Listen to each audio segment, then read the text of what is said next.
বিভাগ কার লেখা? ব্রহ্মমিত্রের লেখা। বিভাগ মনে রাখবি একাঙ্ক নাটক। এক অঙ্কে যে নাটক মানে একটা দৃশ্যে যে নাটক হয় সেগুলোকে একাঙ্ক নাটক বলে।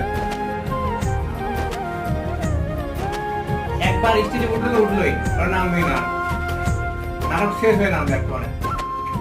এইগুলো হচ্ছে একাঙ্ক নাটক। গল্প শেষ করে নামবে একবারে।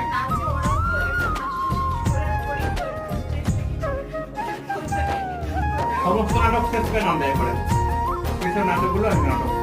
এখানে নাটকের কিছু বৈশিষ্ট্য আছে, যেমন এখানে চরিত্র সংখ্যা খুব কম হয়, একটা অঙ্কে শেষ হয়, শর্ট হয় আর ক্লাইম্যাক্স হয়, ভালো একটা মুহূর্ত শেষে গিয়ে পৌঁছায়। যেমন বিহার নাটকে একটা ভালো মুহূর্ত কাছে